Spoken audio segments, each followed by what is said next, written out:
चलिए चलिए चलिए, ये लगा दीजिए, ये गिर गया है, ये लगा दीजिए। कितने रहेंगे? ब्लैक ठीक है। कोई ऐसी कुर्सी है चल कोई बात नामदुहु व नसल्लल्लाहु और रसूलिल करीम अऊज़ु बिल्लाहि मिनश शैतानिर रजीम बिस्मिल्लाहिर रहमानिर रहीम। मोहतरम सदर साहब, काबिल एहतराम लाइफ मेंबरान, आप लोगों का यहाँ आना गो के तादाद बहुत कम है, मेरे अंदाजे से एतबार से बहुत लोगों को आने में दिक्कत भी हुई होगी। कुछ लोग बाहर के हैं, उनको तो खैर माफ़ी है, लेकिन दिल्ली वाले जो मेंबरान हैं, अभी मैं असर की नमाज़ पढ़ के बैठा तो मैं देख रहा था सेवियर ग्रुप पर 2-3 लोग हैं जो मुतवातिर इस चीज़ पे अटके हुए हैं कि सिराज साहब का नाम आए और वो गालियाँ दें। गाली बाकायदा मेरी तरह गाली देने को गाली नहीं कहते, बहुत से अल्फाज ऐसे होते हैं जो गाली से भी बदतर होते हैं। मैंने उसका जवाब दिया, मैंने कहा हमको बड़ा अफसोस यह है कि हम कोशिश कर रहे थे कि आप लोग साथ बैठ जाएं, और आज जो आप ये रोक रहे हैं लोगों को कि मीटिंग बेकार है, इसके पैसे जमा नहीं हुए। मैंने कहा आप लोग हैं कौन? आपने एक तरफा बात कर दी कि जी कोई भी मिल रहा है मीटिंग, ये ऑफिशियल नहीं है, अनऑफिशियल है, तो मेंबरों को इसके पैसे देने चाहिए। मैंने कहा अगर पैसे दिए जाते हैं तो वो पैसे ज़रूर देंगे, लेकिन कम से कम आप इतना भी बता दीजिए कि आपके सेक्रेटरी ने और ट्रेजरर ने 2 लोगों को आउट ऑफ टर्म जाके उसको इंक्रीमेंट दे रहे हैं। उनके बाप का पैसा है क्या? बिल्कुल इन्हीं अल्फाज में आप मेरा रिकॉर्डिंग है वो जिनके पास हुआ है सुन रहे। मैंने कहा आप सब आइए, वो हमारे दोस्त हैं, छोटे भाई की तरह हैं। और यार अक्सर आप तो मेरे से बहुत जूनियर हो, 4 साल जूनियर हो मेरे से कॉलेज में, तो हाँ रिकॉर्डिंग कर रहे हो, अच्छी बात है, मेहनत भी करो।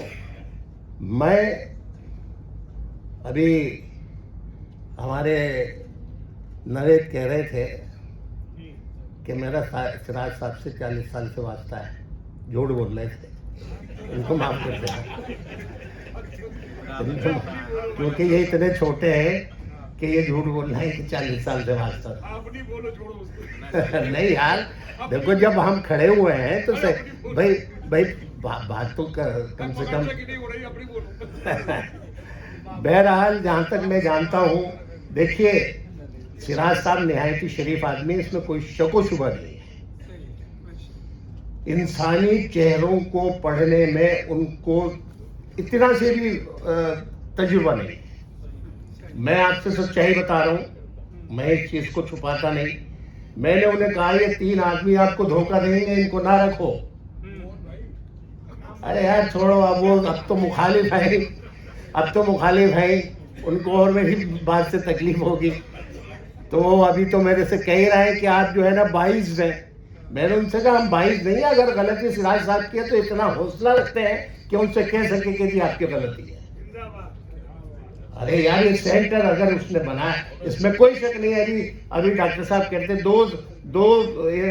2 साल के अंदर में इसको खड़ा कर, और उसने खड़ा करके दिखाया।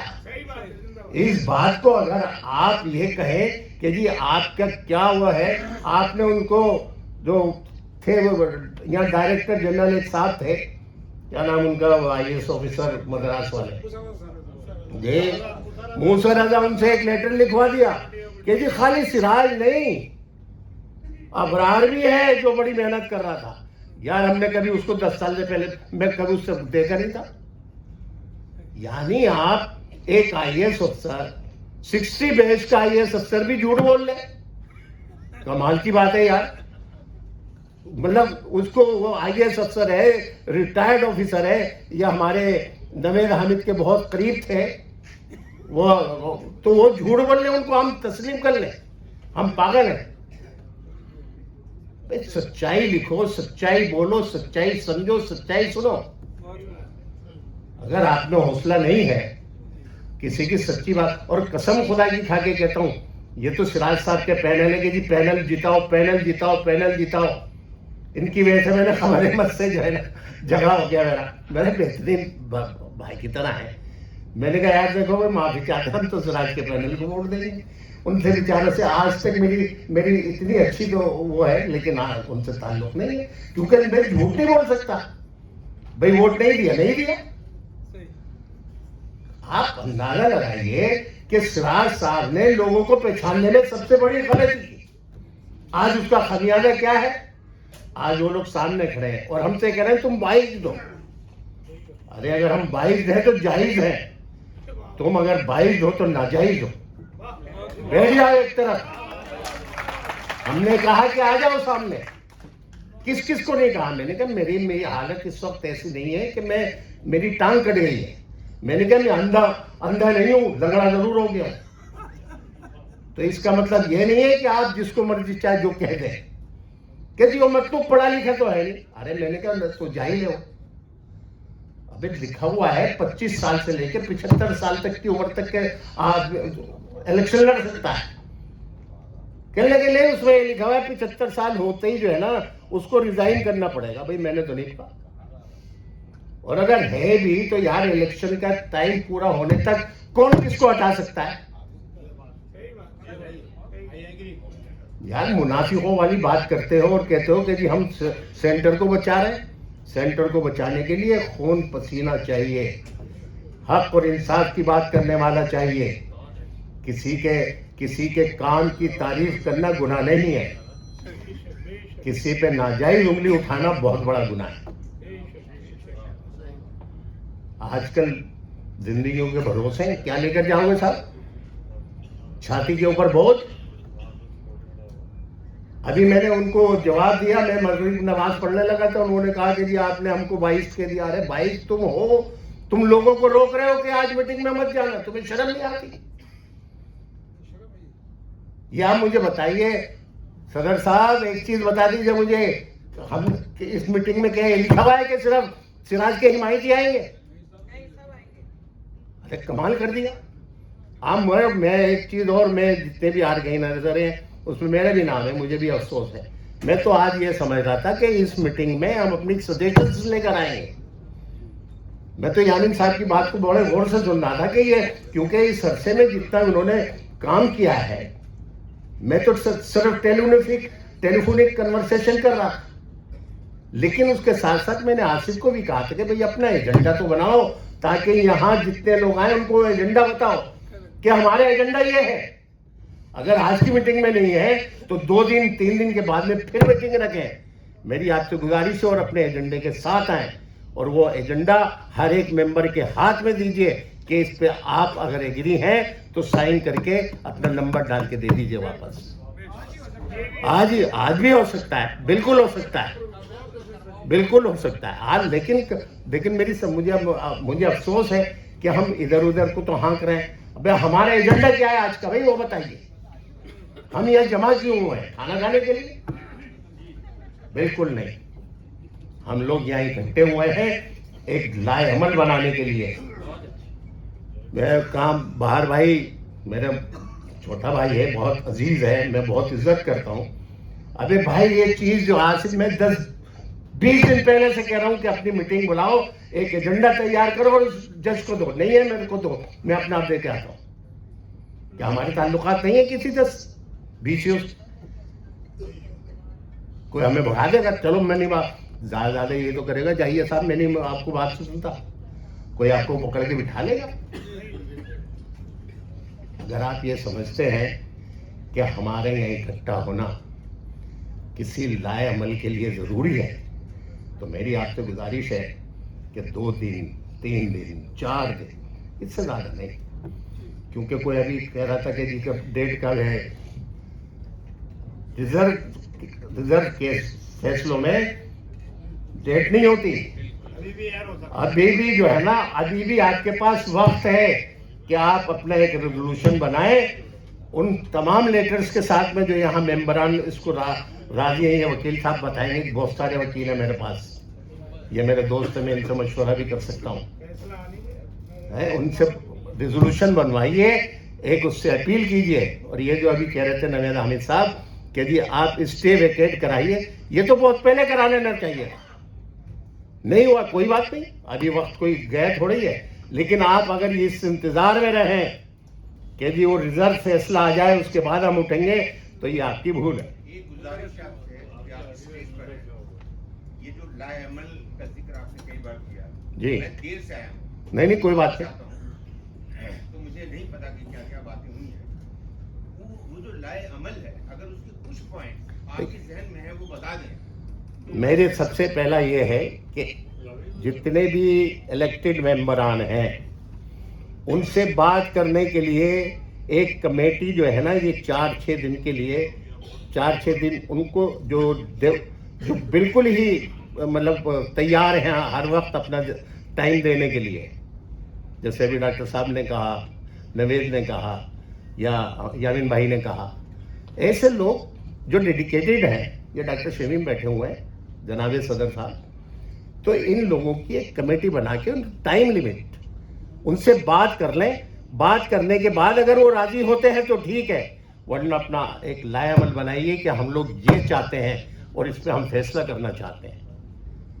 वो कहते हैं और ये बात कोर्ट को भी समझ में आई, उन्हीं को देने के लिए भाई, उन्हीं को तो देने के लिए कहा है कि एक मीटिंग और बुलाओ, और उसमें हमारा ये जो है ना, ये एजेंडा होना चाहिए कि भाई उम्र की जो है, एक मेरा अपना जाती ख्याल ये है कि जी वो कहते हैं कि जी उम्र हम नहीं बढ़ने देंगे। भाई अगर ज़्यादातर मेंबरान की इजाज़त है, मेरी मर्जी अकेली की तो नहीं चलेगी। चौधरी साहब, उम्र का मामला तो बाद में आता है। अरे भाई उनका आज मेरी जितने उन लोगों से बात हुई है वो इसी चीज पे अटके हुए हैं कि जी बात हो सकती है, पहले ये करो। अरे भाई कैसे करो, जनरल बॉडी हो जाए। अल्लाह आपका भला करे, हमने यही कहा है कि जनरल बॉडी हो जाए, उसमें आप फैसला कर लो, आके बैठ जाओ दोनों पार्टियां।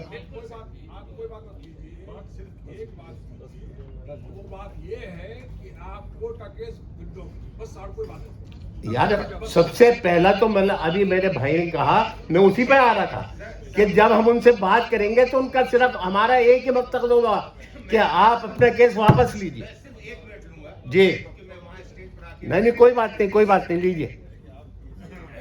प्लीज मेरी बात सुन लिया जाए। क्या सिराज कुरैशी साहब के खिलाफ कोई ऐसा स्कैम जब तक वो प्रेसिडेंट रहे हुआ है? नहीं क्या नहीं एक मिनट नहीं हाँ सुन, कहने दीजिए, अरे कहने दीजिए, कहिए। क्या सिराज कुरैशी साहब के खिलाफ कोई ऐसा एलिगेशन लगा है करप्शन का और वो साबित हुआ है? क्या सिराज कुरैशी साहब ने कोई ऐसा काम किया है जिससे इंटरनेशनल और नेशनल लेवल पर हमारी इस सेंटर की इमेज गिरी है और डाउन हुई है? नहीं। क्या सिराज कुरैशी साहब ने इस बिल्डिंग को एक चमकती हुई बिल्डिंग की शक्ल नहीं दी है? क्या इसकी इमेज पूरी दुनिया में एक बड़े इस्लामी सेंटर की हैसियत से साबित नहीं हुई है? और अगर हुई है, अगर नहीं हुई है तो बताया गया कि नहीं हुई है, और अगर हुई है तो मैं ये पूछना चाहता हूँ कि अगर सिराज कुरैशी साहब बीमार नहीं है, अगर सिराज कुरैशी साहब की सेहत ठीक है, अगर सिराज कुरैशी साहब पूरी तरह से एक्टिव है, तो क्यों वो दोबारा नहीं होता? मैं पहले तो आप अपने नाम बताइए मुझे, पहले आप अपना नाम बताइए। मेरा नाम है डॉक्टर वारिस अहमद खान जी। मैं मीडिया सेंटर का डायरेक्टर हूँ जी गवर्नमेंट ऑफ इंडिया। जी मैं सिर्फ ये जानना चाहता हूँ कि सिर्फ उम्र की बात अगर आ रही है तो यहाँ पर बायस्ड मामला है, यहाँ पर मामला फेयर नहीं है, यहाँ पे कोई इंटेंशन है, मैलिफाइड इंटेंशन है। अगर सिर्फ उम्र की बात है तो आप सॉलिड तरीके से रीजन दीजिए कि सिराज कुरैशी साहब को अगला प्रेसिडेंट हम क्यों नहीं बना सकते? मैं जवाब दे दूं आपका? 1 मिनट जी। अच्छा हुआ कि इन्होंने आगाज किया एक इंटरएक्शन से। जी कहिए, आप भी कहिए। बहुत अच्छी बात है, और लोग भी आगे आएंगे। जी। देखिए सारे सिचुएशन से लीगल आउट होने का जो इन्होंने बात रखी है, IICC के जो थिंक टैंक हैं जो अभी बहुत पेश हैं, उनको चाहिए कि एक टाइम फ्रेम के अंदर एक रेजोल्यूशन, भले ही वो अपने व्हाट्सएप के जरिए या डिजिटली साइंड, एक इस तरह से जितने भी मेम्बरान जहां तक गुंजाइश हो सके मैक्सिमम से मैक्सिमम लोगों तक पहुंचने की कोशिश करें, उसकी सही करें और एक डिजिटल सिग्नेचर मंगवाएं। और जैसा कि इन्होंने कहा कि जब nobody has got any locus standi to point out accusing fingers towards the president,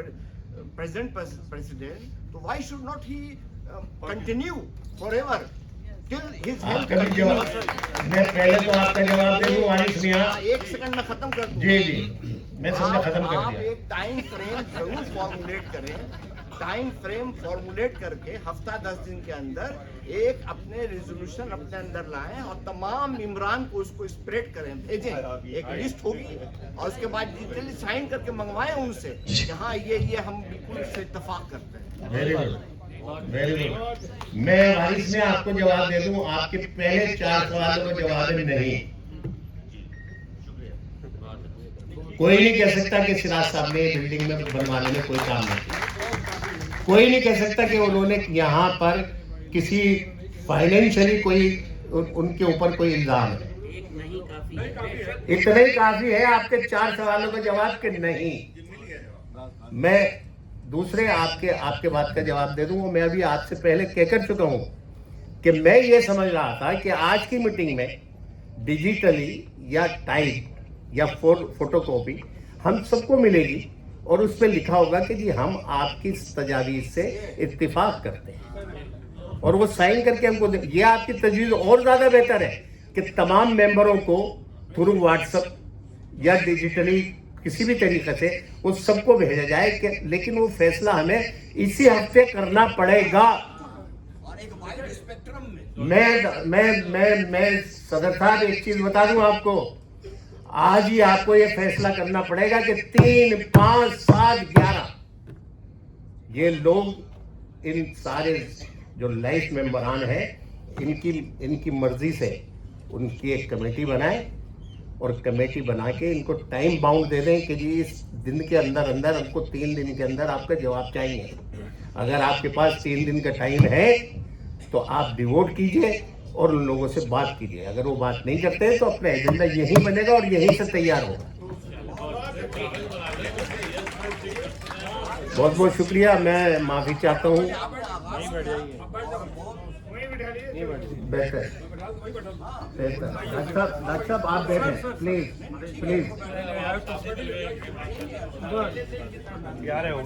साहब मैं 1-2 अशार मेरे ध्यान में आए हैं, अगर आप कहें तो कुछ और अपना तराशो। सिराज साहब देवबंदी साहब का असर है, सब शाहिद हो गया। मैं हमारा छोटा भाई है भाई, कुछ और अपना कद तराशो। बहुत ऊंची है यहाँ की नीचाई। और दूसरा एक कथा है, ढूंढ उछड़े हुए लोगों में वफा के मोती। क्या काश ये बात किताबों में मिले। आज जिस बात पे दी जाती है फांसी हमको, क्या जब ये बात कल निसाबों में मिले। बहुत शुक्रिया। आइए sir. You have proved your mettle. Yes. That despite you being so much handicapped, you have changed the entire scenario of the ICC. Thank you very much. Thank you very much. Thank you so much. शुक्रिया नजीर भाई, बहुत ही अच्छा बोला आपने। जी sir. मैं चाहता हूँ और हाउस चाहे तो 5-7 मिनट के लिए सिराज साहब अगर ब्रीफिंग कर दे थोड़ा बहुत भी उसके बाद खत्म कर दे। बात सही है क्यों बेटा, भूख लगने लगे नहीं, हम गुजारिश करेंगे कि हमारे सेंटर के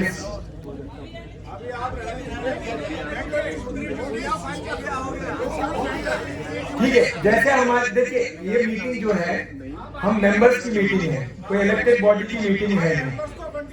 तो जैसे हमारे मेंबर्स चाहेंगे जो यहाँ पर बैठे हुए हैं, तो हम यही कोशिश करेंगे कि हम अपने मेंबर्स से ही बुलवाएं। तो मैं गुजारिश करूंगा जनाब यूसुफ कुरैशी साहब से।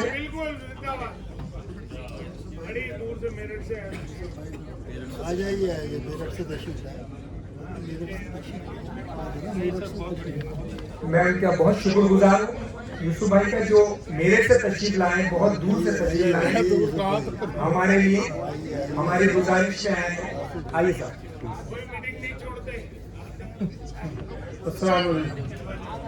सदर मोहतरम मोअज़्ज़िज़ लाइफ मेंबरान, मुझे बोलने का मौका दिया। यहाँ जो इख्तलाफात हैं और वो एक तरफा है, मुझे बड़ी शर्मिंदगी भी है कि मेरा उस जिले से ताल्लुक है कि जिस जिले के दो लोगों ने कुछ लोगों की साजिश से, कुछ लोगों के इशारों से, कुछ लोगों की कठपुतली बनकर इस इदारे को बदनाम करने के लिए अदालत तक ले गए हैं।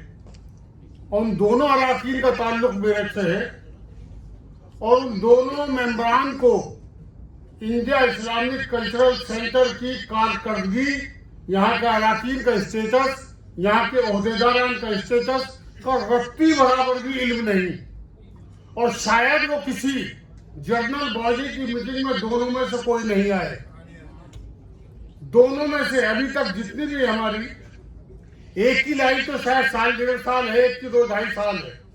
और इस दरमियान में, क्योंकि मैं मेरठ का रहने वाला हूँ और करीब इस जिले के तमाम लोगों से वाकिफ हूँ। एक तो अभी भारतीय जनता पार्टी में गए हैं जिनका कोई ताल्लुक इदारे से नहीं है, और बहुत मेरठ के अंदर क्या उनकी पोजीशन है मेरठ जिला जानता है। तो ये अराकीन ने, जो यहाँ के ओहदेदार थे, जो जिम्मेदारान थे, जिनको मुंतखब हम लोगों ने किया सिराज साहब के पैनल में होने की वजह से, हम उनके पाबंद रहे कि क्योंकि इस पैनल ने, सिराज साहब ने, इनकी कारकर्दगी में, इनकी टीम ने, इंडिया इस्लामिक कल्चरल सेंटर के तमाम मेंबरान ने इनको भरपूर ताउन दिया है और इनको काम करने का मौका दिया है। नजर भाई ने जैसे इंडिया इस्लामिक कल्चरल सेंटर की तशरीह की कि इंडिया इस्लामिक, तो मैं समझता हूँ कि सिराज साहब की क़यादत में इस इंडिया इस्लामिक कल्चरल सेंटर पर जो इस्लामिक लफ्ज और इंडिया, जिस पर बहुत लोगों ने, जब से मैंने देखा 4 इंतखाब में, तो मैं इसमें शामिल रहा हूँ बगैर एक वोटर की हैसियत से, एक मेंबर की हैसियत से, लेकिन मैंने नहीं देखा, बहुत लोगों की ख्वाहिश ये रही कि इंडिया इस्लामिक कल्चरल सेंटर न रहकर इस पर किसी सियासी पार्टी का झंडा लहराए। बहुत कोशिश रही, बहुत लोगों ने चाहा कि हम इसको सियासी अपनी अगराज के लिए इसका इस्तेमाल करें। मुझे अच्छे तरीके से याद है कि जब सिराज साहब का एक इलेक्शन हिंदुस्तान के एक बहुत बड़े सियासी और कद्दावर लीडर से हो रहा था, जो मरकज में वजीर भी थे, तो जब उन्होंने सोनिया गांधी से शिकायत की कि फला बड़े लीडर सिराज साहब को सपोर्ट कर रहे हैं, तो मैं दाद दूंगा उन मोहतरमा को कि उन्होंने जवाब उनको क्या दिया था।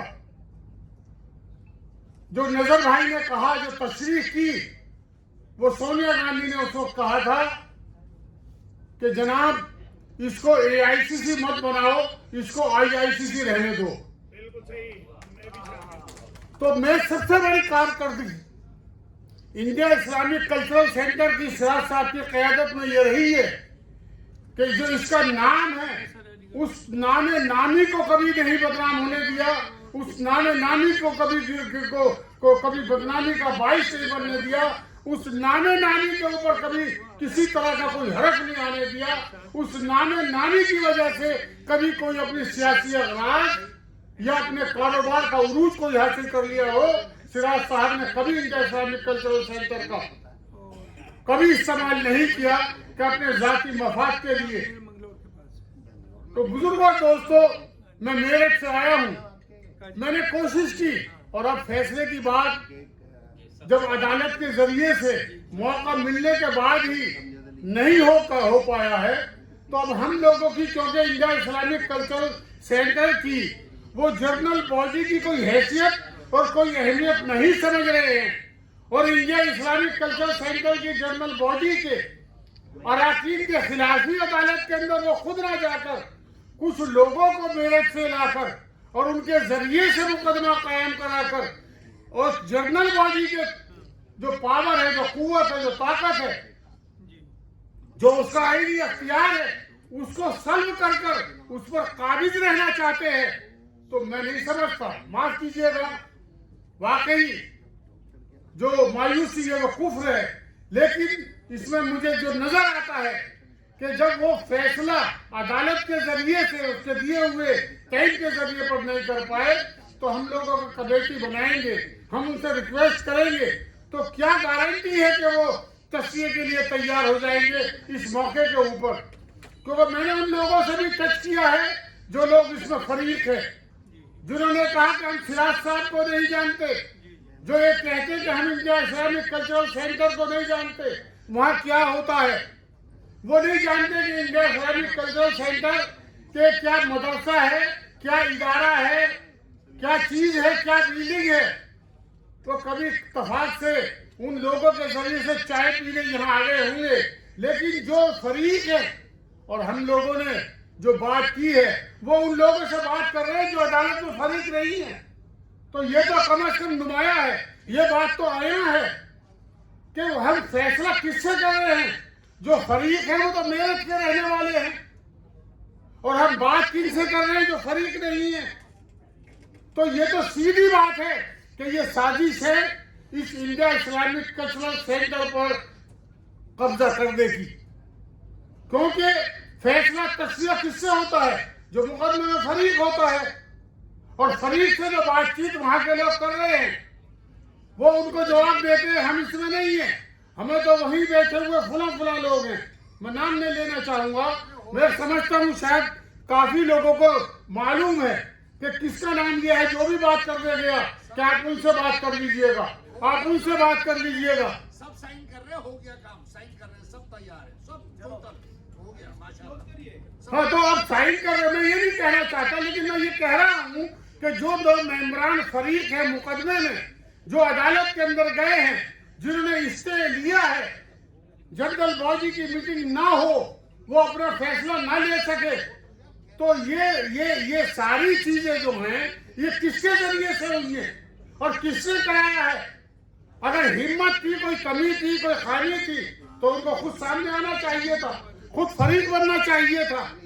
लेकिन वो हिम्मत है, ना जुर्रत है, ना कुव्वत है, न ताकत है, न मोरल है, न वो हिम्मत है कि जो अराकीन का जवाब दे सके आपके सामने आने पर। वो तो सिर्फ चाहते हैं कि अदालत के दाव पेच के जरिए से किसी तरीके से हम इस सेंटर पर कब्जा कर ले। तो मेरा मामला ये है कि इंडिया इस्लामिक कल्चरल सेंटर की जर्नल बॉडी, जैसे कि मुझे टेलीफोन के जरिए से और दीगर जराये वसाइल से जो राब्ता रहता है और जो बातचीत होती है, उनसे मुझको मालूम है कि किसी भी कीमत पर वो अपने मंशा मकसद में वो कामयाब नहीं हो पाएंगे। तैयार है, सब तैयार है, सब साइन कर देंगे, बोल दिया नजमुल चौधरी साहब ने, सब कर रहे हैं। नहीं माशाल्लाह, ये बहुत अच्छी बात है कि साइन हो जाए। तो अब तो अदालत के ऊपर जजमेंट के लिए सब मुंतजिर है, और कहा ये कि एक कमेटी की तश्कील कर ली जाए। ये बात सही है कि एक एजेंडा मुरतब किया जाए, उसका रेजुलेशन किया जाए, और वो कमेटी उस एजेंडे पर काम करे, ताकि जो बालादस्ती हमारे आईन में, हमारे दस्तूर में जनरल बॉडी को हो, वो बालादस्ती कायम रहे, और इंडिया इस्लामिक कल्चर सेंटर की जो पोजीशन है, वो मकाम है, वो बहाल रहे। इन लफ्जों के साथ आपका बहुत बहुत शुक्रिया। अस्सलाम वालेकुम।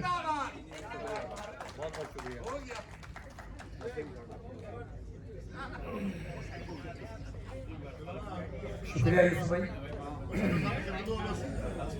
बस अब दो दो और स्पीकर,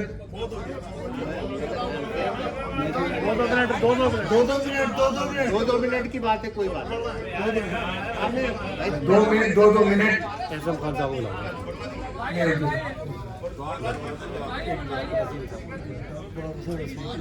मैं गुजारिश करूंगा डॉक्टर वसीम अहमद खान, अगर वो आए, जी हाँ बिल्कुल, अपनी तशरीफ फरमाएं डॉक्टर साहब आइए। 2 लफ्ज। क्योंकि आप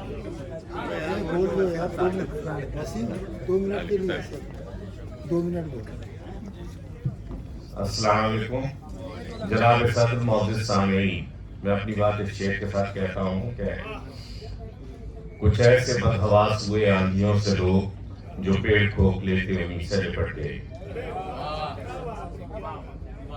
मौजूद सामीन, सिराज कुरैशी साहब से हम शायद जब से सिराज कुरैशी साहब इस सेंटर से जुड़े हुए हैं, जब से हम लोग जुड़े हुए हैं और हमारा पूरा ग्रुप जुड़ा हुआ है और कभी अलग नहीं हुए। और इस सेंटर को जब चौधरी तैयब साहब थे, उस जमाने से यानी हम लोगों का यहाँ आना जाना था। चौधरी आरिफ साहब और चौधरी तैयब साहब भी थे उसमें। चौधरी आरिफ साहब, देखिए सिराज साहब जो एक झगड़ा है वो ये है शायद कि भाई सिराज साहब इलेक्शन न लड़े, तो जितने मोहतरम ये सब लोग कह रहे हैं कि साहब सिराज साहब इलेक्शन न लड़े, तो भाई साहब आप ही क्यों लड़ रहे हैं? आप भी तो सब लड़ी चुके हैं इलेक्शन। पहला तो यानी ये है मसला कि आप लोग बाकी सब लोग क्यों लड़ रहे हैं।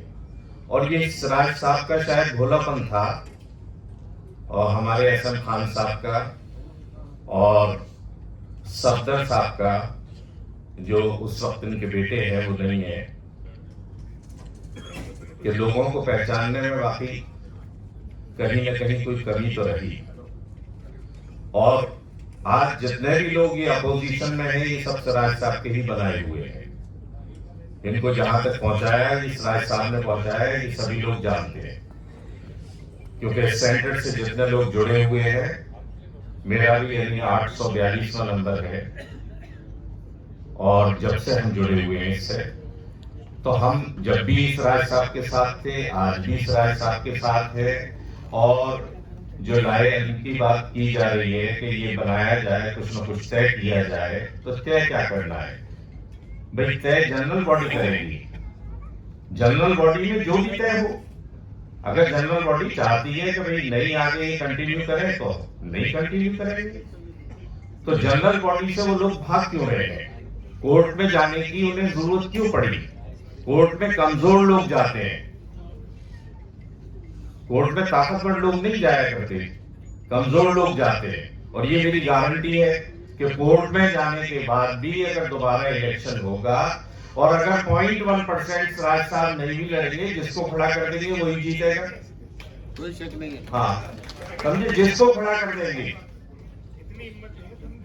ये मुझे पता है, मुझे सबकी औकात का पता है, मैं सबके बारे में जानता हूं। और 2-4 लोग हैं जो इस पूरे मसले को जो है यहां तक लेकर पहुंचे हैं। ज्यादा लोग नहीं है, दूसरे लोगों को बरगला रहे हैं। और इसको हम लोगों को जरा सिंसियरली लेना है। जो बाकी यानी जो नवीद साहब ने कही, नजमुद्दीन साहब ने कही कि थोड़ा सा हमें देर हो गई, हमें पहले जुड़कर बैठना चाहिए था, लेकिन आज भी हम सिराज साहब के साथ हैं और उनके पूरे ग्रुप के साथ हैं, एहसन खान साहब के साथ हैं, समद साहब के साथ हैं, अबूजर साहब के, और जो इनकी टीम में जितने भी सिकंदर साहब हैं, जितने भी लोग हैं, हम सबके साथ खड़े हुए हैं, कांधे से कांधा मिला के खड़े हुए हैं और खड़े रहेंगे इंशाल्लाह। और सभी लोगों को शायद अब भूख का एहसास हो गया है, तो अब मैं ज्यादा टाइम न लेते हुए इस अपने शेर के साथ खत्म करता हूँ कि कुछ लोग थे जो वक्त के सांचे में ढल गए, कुछ लोग थे जो वक्त का सांचा बदल गए। Thank you. बस शुक्रिया वसीम भाई। मैं गुजारिश करूंगा हमारे जो आज की महफिल के सदर थे और उनको मैंने अकेला बिठाया यहाँ पर, और फिर मैं उनसे गुजारिश करूँगा कि वो भी बहुत बहुत मेरे दोस्त और भाइयों और मेंबर्स ऑफ IICC, अस्सलाम वालेकुम। देखिए, बातें तो बहुत अच्छी हो गई हैं और बहुत ही अच्छे स्पीकर सब लोगों ने अपने ख्यालात रखे। मैं सिर्फ 2 मिनट लूँगा, उससे ज़्यादा नहीं। मेरा तो सिराज साहब से बहुत पुराना नहीं, लेकिन 2004 से जब से इन्होंने इसका कंस्ट्रक्शन शुरू किया था, 2002 से तकरीबन, तब से साथ रहा है। और मैं काफ़ी एसोसिएटेड रहा, यहाँ कई महीने रहा हूँ अलीगढ़ यहाँ सेंटर में। हालांकि मैं यूनिवर्सिटी में पढ़ाता था, प्रोफेसर था, प्रिंसिपल था एम में, लेकिन यहाँ भी मेरे, क्योंकि मेरे एक रिलेशन थे वो यहाँ इन्वॉल्व थे, लाइव मेंबर थे। मैंने देखा है कि अगर उन्होंने 2 पेपर फोटो स्टेट भी कराए तो उसके पैसे दिए हैं, और जो अगर चाय भी कैंटीन से है तो उसका पेमेंट किया है। क्योंकि लोग तरह की ये बातें जो कर रहे हैं कि उन्होंने ना जाने क्या फ़ायदा उठाया है, वो मुझे पता। दूसरी चीज़, हमारे महमूदुर रहमान साहब सीनियर IAS थे, बहुत दबंग IAS थे, जो ANU के वाइस चांसलर रहे, और उनमें वो कैपेसिटी थी, वो किया जो दुनिया में कोई शायद बहुत कम लोग कर पाए। जिस वक्त इस सेंटर को नोटिस मिल गया था कि साहब गवर्नमेंट ने जो ज़मीन अलॉट की उसे वापस करिए, उस वक्त सिराज साहब आ गया है, बैंक से अपने नाम पर लोन लिया, इसे खड़ा किया। एनीहो, अब जो मामला है वो सिर्फ एज का है कि सिराज साहब के 75 हो गए। मेरा ये कहना है, जो पहले कह चुके हमारे दोस्त, कि एज कोई भी एक्ट हो या कॉन्स्टिट्यूशन हो, वो अमेंडेबल होता है। हिंदुस्तान का कॉन्स्टिट्यूशन सैकड़ों दफे वो चेंज हो चुका है। जितने एक्ट थे, ANU का एक्ट है, 25-30 दफे वो अमेंडमेंट हो चुका है उसमें। तो एज आपने 75 रखी थी। General body is the supreme. General body से ऊपर कोर्ट कोई भी जजमेंट देगा, जनरल बॉडी का लिहाज करेगा, और अगर जनरल बॉडी अप्रोच करती है, देखिए उस राइट को आपके ख़त्म नहीं कर सकता।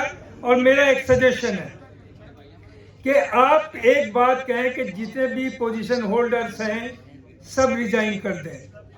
प्रेसिडेंट साहब वाइस प्रेसिडेंट को चार्ज दे दें and let him call the meeting of general body for and pass what ever they like, और उसी में इलेक्शन भी करा दे प्रेसिडेंट। वो कर सकते हैं, कोर्ट उसकी इजाजत देगा, वो आपका राइट है। जनरल बॉडी सुप्रीम है। कोई भी आदमी ये उम्मीद करे कि मैं इसे पकड़ के नहीं छोड़ूंगा, मैंने लिखा भी है, मैंने वीडियो भी डाले आपके उसके ऊपर, ये नहीं कि मैं किसी ग्रुप का मेंबर हूँ या मुझे कोई फायदा उठाना है।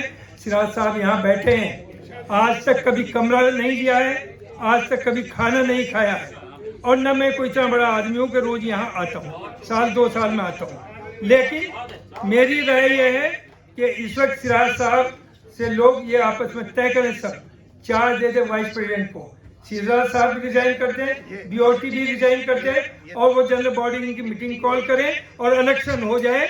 एज का है वो जनरल बॉडी तय करेगी, वो कोर्ट नहीं तय कर सकता। कोर्ट नहीं कह सकता कि एक्ट को आप चेंज नहीं कर सकते। President of India, vice president of India, prime minister, member of parliament, governors, assembly, कहीं एज बार नहीं है। तो एज बार यही क्यों? ठीक है, हमने 75 रख दिया था, हम अब चाहते हैं हम चेंज हो, और उसके लिए general body supreme, nobody can impose any condition. दूसरी चीज, BOT के हो या कोई भी हो, मैं किसी पर्सनली नहीं कह रहा हूँ, लेकिन ये सेंटर 4000 लोगों का है, किसी की ये प्रॉपर्टी जनरल नहीं है। जो वो 4000 तय करेंगे वो ही होगा, और वो सब जो मैं समझता हूँ, जो बातों से भी अंदाजा हुआ, जो लिखे पढ़ने से भी अंदाजा हुआ कि सिराज साहब, देखिए कोई मैं ये नहीं, वो सामने बैठे, पूछ लीजिएगा अलेक्सा जी, क्या कोई मैंने कोई फायदा उठाया, लेकिन मैं भी उन्हें वाच करता हूँ। जिस ईमानदारी के साथ इस आदमी ने काम किया, जितना टाइम डिवोट किया, अपना बिजनेस की कॉस्ट के ऊपर उन्होंने सेंटर को बचाया। और अगर ये ना होते, ये कहना कि साहब दुनिया आती है करती है, ये सेंटर बनता ही नहीं। और आप चाहते क्या है? देखिए एक और डिमांड, मेंबर्स के लिए क्या सहूलियतें हैं? आप 10 और 20 हजार दे करके दिल्ली में चाहते हैं आपको यहाँ गेस्ट रूम भी फ्री मिले, खाना भी फ्री मिले, बैठने की जगह भी आपकी हो। शर्म करनी चाहिए इस बात की। आप मेंबर बने, इट इज एनफ, ये एक ऑनर है आपके लिए। शुरू में तो लोग 1000, 10,000, 30,000 से बने, अब हो सकता है ज़्यादा हो, तो उसमें आप चाहते हैं आपको कमरा फ्री मिले, आप चाहते हैं खाना फ्री मिले। हाँ, ये हो सकता है कि मेंबर्स के लिए 10 या 20% आप कैंटीन में कम करा दें, आप रेंट पे 10% कम करा दें। लेकिन ये उम्मीद करना सिराज साहब ने क्या किया, सेंटर में क्या फैसिलिटीज है, अरे 4000 मेंबर का रहने का इंतजाम कर देंगे या खाने का फ्री में कर देंगे। दूसरी चीज जो कहते हैं कौम के लिए क्या किया, मुल्क के लिए, आपके रिसोर्सेज क्या है सर? आपके रिसोर्सेज हैं, आप इनकम क्या है आपकी?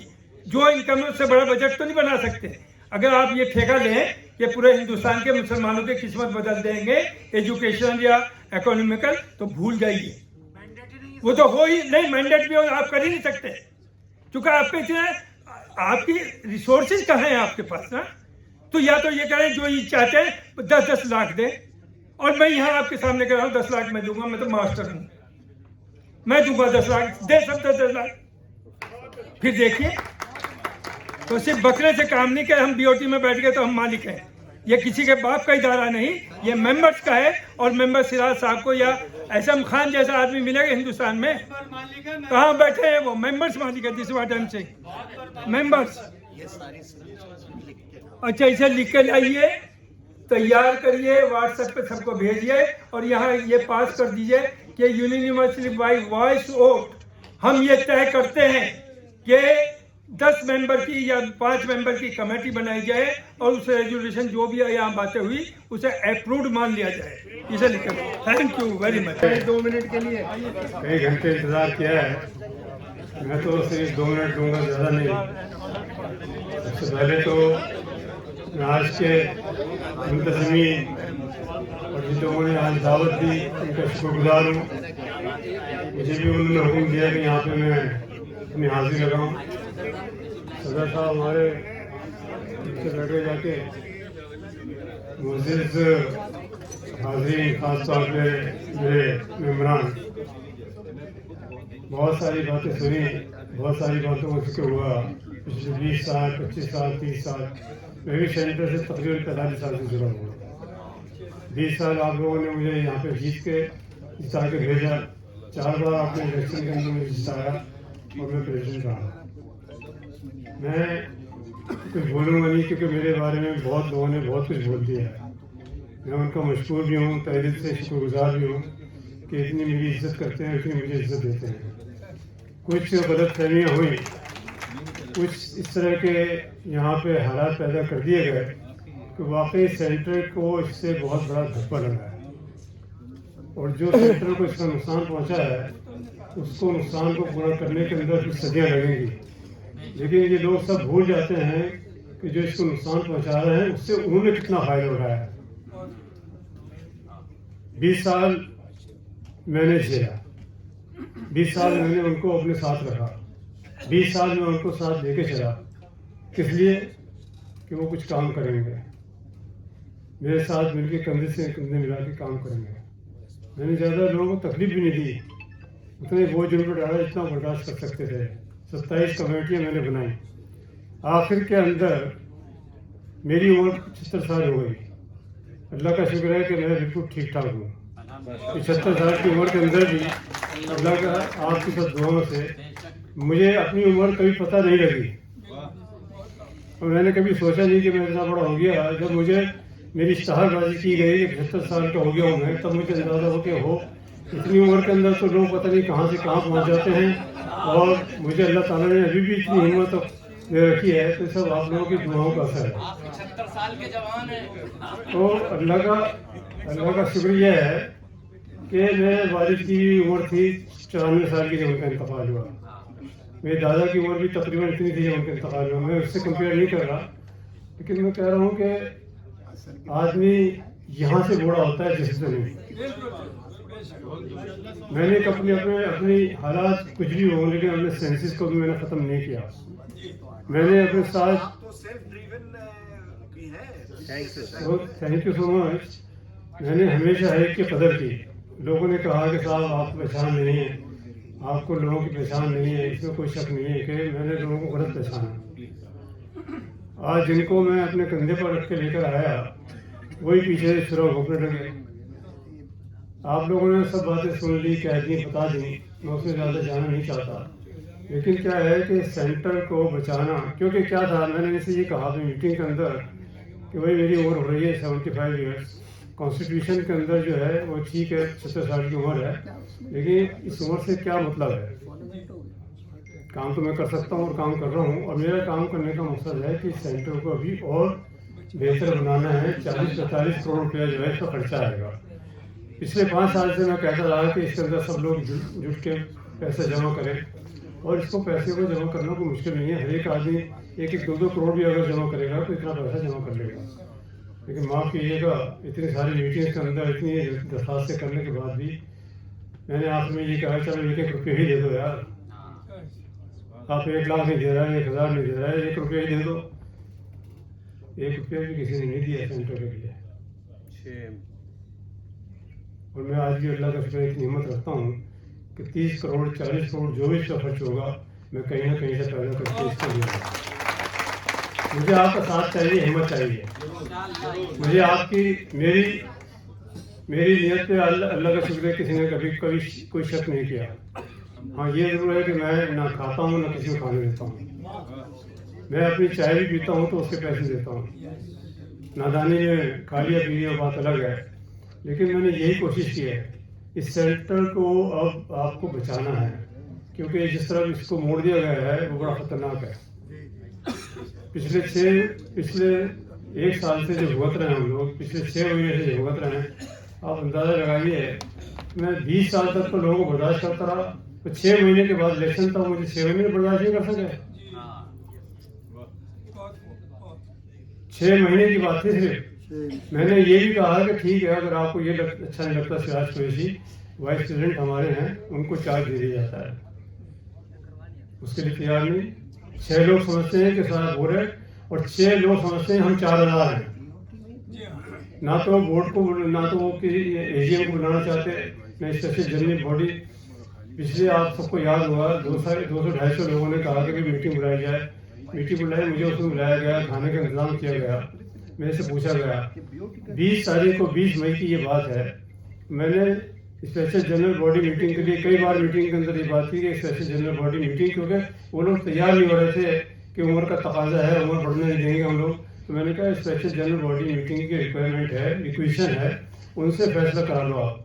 तो उनकी रिक्वेशन आ गई, 52 की रिक्वेशन आई, उन्होंने कोर्ट में चले गए, झट कोर्ट में चले गए। तो क्या हुआ, जिस दिन ये मीटिंग हो रही थी ओखला के अंदर, तकरीबन 200 लोग खाने पर आए हुए थे। तो उसी वक्त इन्होंने मुझे कहला के भेजा कि देखो इस मीटिंग को मुलतवी कर दो, कि 24 तारीख को आपकी स्पेशल जनरल बॉडी मीटिंग के लिए दरख्वास्त आई थी, और वो अनाउंस भी हो गई थी, आपको सबको याद होगा। इन्होंने मुझे इतना प्रेशर डाला कि अगली 2 दिन के बाद हम मीटिंग करेंगे और इसका फैसला बोर्ड के अंदर ही कर देंगे, आपकी उम्र का, इसका उसका। मुझे लगा तो बड़ा चिंबे वाली बात लगी कि कोई ना कोई इसके पीछे रीज़न है। तो मैंने अपने मेम्बरान से माफ़ी मांगी। मैंने कहा इस मीटिंग को मुलतवी करते हैं, थोड़े दिन के बाद मीटिंग करेंगे। पता लगा कोर्ट में चले गए, और जिस मीटिंग की उन्होंने मेरे से बात की खड़े होकर, मैं हकीकत इसलिए बता रहा हूँ कि आप लोगों की नॉलेज में बातें आनी चाहिए। तो मुझसे ये कहा कि हम कल मीटिंग करेंगे, वो मीटिंग आज तक नहीं हुई, और उसके बदले में ये कोर्ट चले गए। कोर्ट के अंदर इंडिया इस्लामिक कल्चर सेंटर को लेके जाना, मैं समझता हूँ हमारे लिए बहुत शर्म की बात है। ये दूसरा मौका ऐसा हुआ है, पहले 1 साल से जिनको सिक्योरिटी बनाया वो कोर्ट में सारा का सारा वही केस जो था इन्होंने, मैं उसमें भी जानना चाहता कि उन्होंने मेरे ऊपर पर्सनल कितने इल्ज़ाम लगाए। 4000 मेंबर्स को मेरे खिलाफ उन्होंने लेटर भेजे, ये सब कुछ किया। जैसे कि मैंने यहाँ बहुत बड़ा वजन कर दिया, जैसे मैंने इसको लूट लिया, मैंने आज इसको दिया है, कुछ दिया नहीं, सेंटर से अल्लाह का शुक्रिया है। और कल भी मेरी हिम्मत इतनी है कि मैं कल इसको देना चाहता हूँ, कुछ देना नहीं चाहता।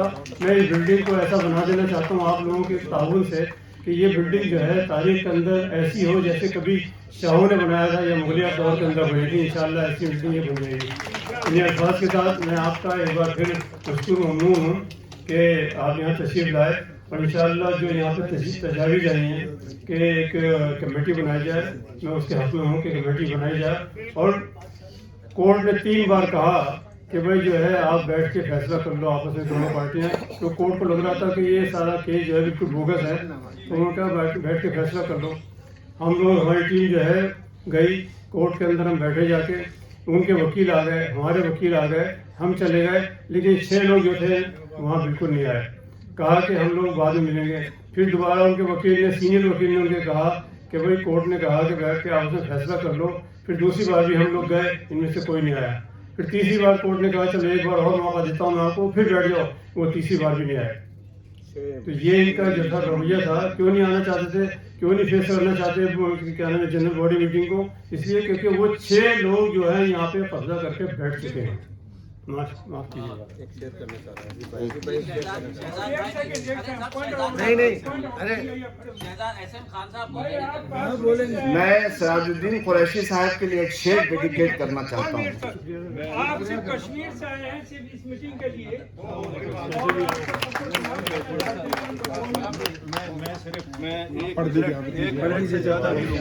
सराज साहब के लिए मैं एक शेर डेडिकेट करना चाहता हूँ। नशीमन पर नशीमन इस कदर तामीर करता जा, नशीमन पर नशीमन इस कदर तामीर करता जा कि बिजली खुद गिरते गिरते आप बेजार हो जाए। अस्सलाम वालेकुम वरहमतुल्लाहि वबरकातुहू। मेरा नाम हकीम खालिद है। मैं कश्मीर से वारिद हुआ हूँ, लेकिन मोहब्बत से। इनके बारे में एक शेर अर्ज करूंगा कि मैं कहाँ रुकता हूँ अर्शो फर्श की आवाज से, मैं कहाँ रुकता हूँ अर्शो फर्श की आवाज से, मुझको जाना है बहुत ऊंचा हदे परवाज से। बस एक इस्तदा है चलते चलते, क्यों ना हम सब अगर इतनी मोहब्बत का इजहार कर रहे हैं कुरैशी साहब के लिए, तो क्यों ना हम कम से कम बाहर ये मैसेज पहुंचा दें कि हम सब राजी हैं इस बात पर कि 75 साल की उम्र की रुकावट नहीं होनी चाहिए। मैं हाथ उठाता हूं, सब हाथ उठाइए। देखिए ये रिकॉर्ड कर लीजिए कि हर किसी ने इस बात पर इत्तेफाक किया है। जज़ाकुमुल्लाह खैर। अस्सलाम वालेकुम वरहमतुल्लाहि वबरकातुहू। शुक्रिया साहब, आप इतनी दूर से आए। मैं गुजारिश करूंगा कि आप सबका शुक्रिया कर दीजिए। आगे ये बड़ी ग्रेटफुल भाई कह दिया। खाने तो काफी लोग जा भी चुके हैं। अस्सलाम वालेकुम। आप सब लोग जो हालात चल रहे हैं इंडिया इस्लामिक कल्चरल सेंटर में उससे बखूबी वाकिफ़ हैं, और अगर कोई कमी रही होगी तो आज ऑलमोस्ट पूरी हो गई, क्योंकि जिन लोगों ने तकारीर की उन्हें काफ़ी सभी चीज़ों की जानकारी है और उन्होंने फैक्ट्स को आपके सामने रखा। अल्टीमेटली यही है कि मैं भी उसी को रिट्रेट करूँगा कि general body is the supreme body of India Islamic cultural centre. Board of trustees को जनरल बॉडी इलेक्ट करती है, जनरल बॉडी को बोर्ड ऑफ ट्रस्टी इलेक्ट नहीं करता। क्या कहना है? इसलिए ये कहना कि कोई और बॉडी जनरल बॉडी से ज़्यादा पावरफुल है या मेमोरेंडम ऑफ एसोसिएशन जो है उसको पावर किसी और बॉडी को देता है, ये बिल्कुल सही नहीं है। क्योंकि टाइम टू टाइम कुछ लोगों की तरफ से ये कोट किया जाता है कि the entire superintendence and control of IICC is vested in board of trustees. वो जो सेंटेंस है वो that is not for everything. That is ये है कि भाई बोर्ड ऑफ ट्रस्टी एक रिप्रेजेंटेटिव है जनरल बॉडी का, तो जो रोजमर्रा की चीजें हैं वो बोर्ड ऑफ ट्रस्टी देखेगा। मगर बोर्ड ऑफ ट्रस्टी जो है वो शुरू होता है प्रेसिडेंट से, then comes to vice president, then there are 7 elected trustees, then there are 2 government nominees।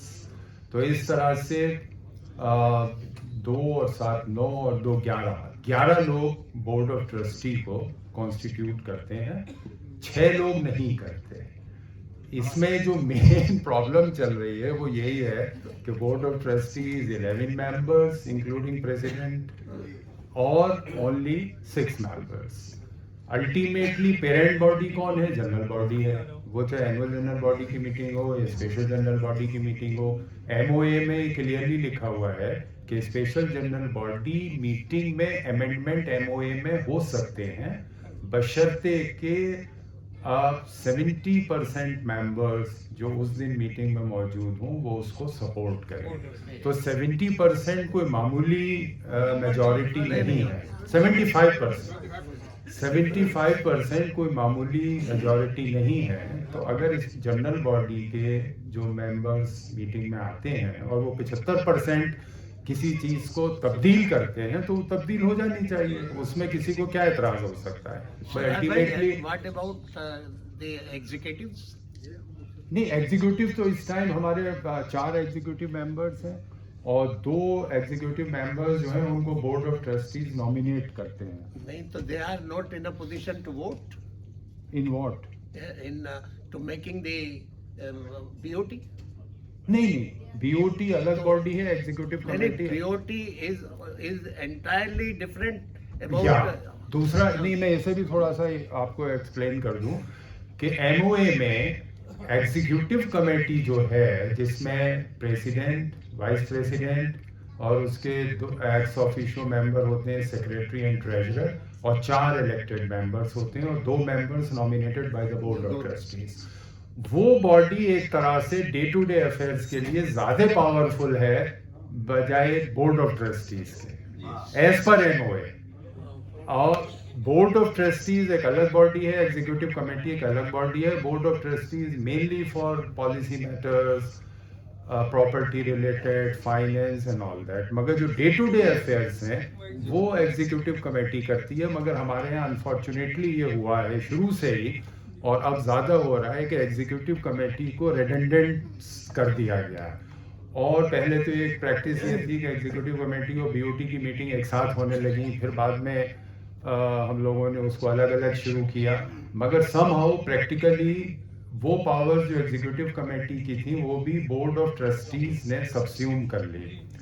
और एक अजीब बात ये की ये इन 6 मेंबरान ने कि इन्होंने एक मीटिंग की और उसमें उन्होंने ये रेजोल्यूशन पास किया कि एग्जीक्यूटिव कमेटी की जो पावर्स हैं उन सब पावर्स को सस्पेंड किया जाता है, जबकि बोर्ड ऑफ ट्रस्टी को इस किस्म की कोई पावर नहीं है।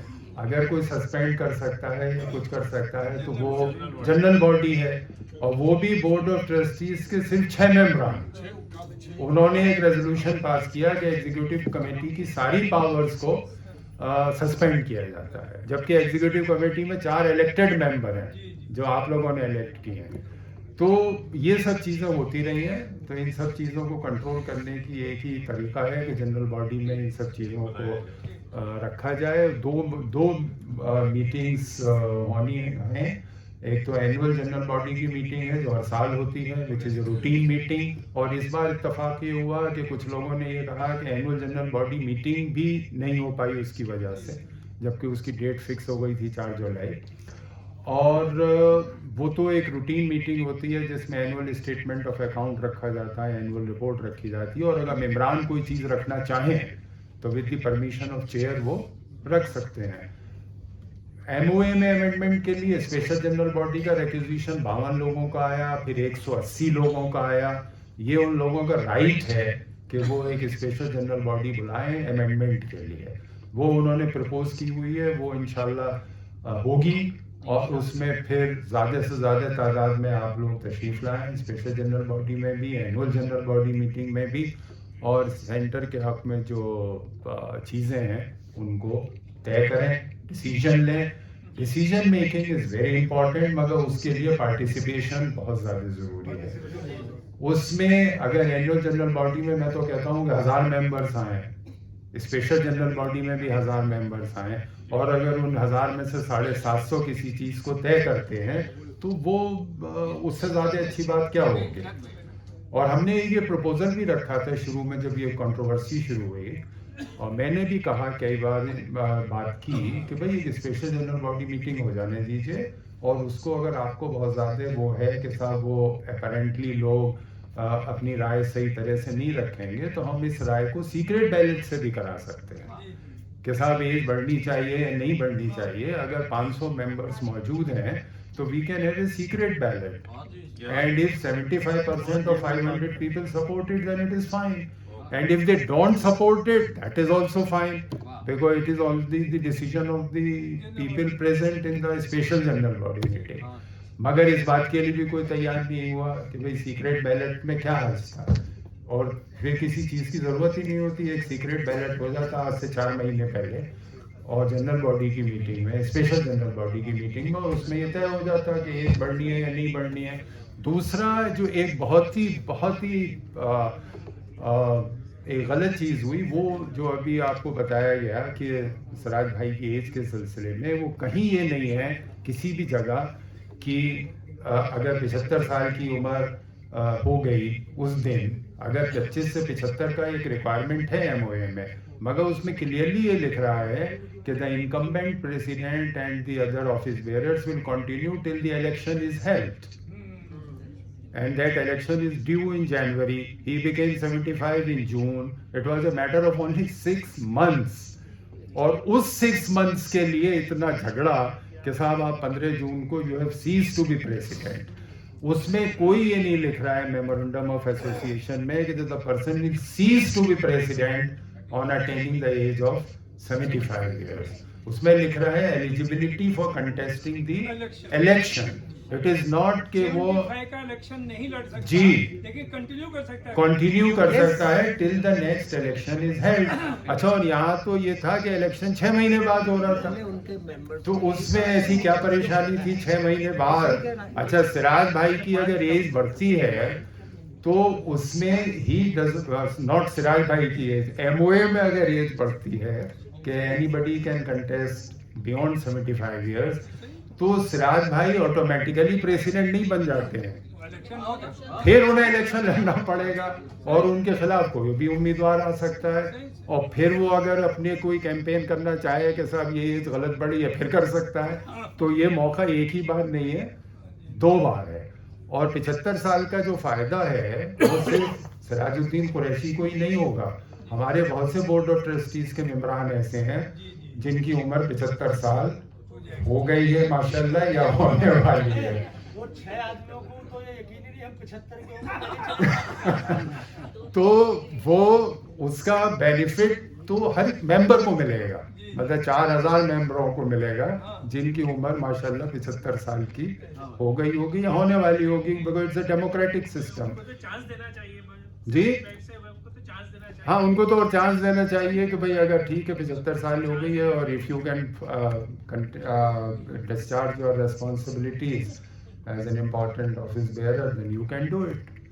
तो बस ये सब इंशाल्लाह आप लोग जनरल बॉडी में तय करेंगे, और आप लोगों का बहुत बहुत शुक्रिया। वैसे शुक्रिया नहीं है तो आपका ही काम है और आपकी बुलाई हुई मीटिंग है, तो मगर मैं एज वाइस प्रेसिडेंट और शबीन साहब तशरीफ़ लाए अलीगढ़ से और इतनी देर सदारत करी, चौधरी नजमुद्दीन साहब का मैं बहुत शुक्रगुजार हूँ कि वो तशरीफ़ लाए।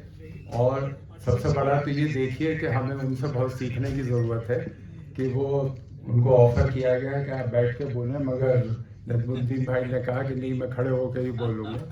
तो ये डिटर्मिनेशन एंड विल पावर बहुत ही रेयर है, और सिराज भाई का जो कंट्रीब्यूशन है वो तो आप सब लोगों को पता है, मगर इसमें सवाल कंट्रीब्यूशन का नहीं है, सवाल किसी की पर्सनालिटी का नहीं है, सवाल किसी की पर्सनल क्वालिटीज़ का नहीं है, सवाल सेंटर का है, और सेंटर के हक में जो डिसीजंस हैं वो जनरल बॉडी को लेने हैं, वो कोई और नहीं ले सकता। बहुत बहुत शुक्रिया।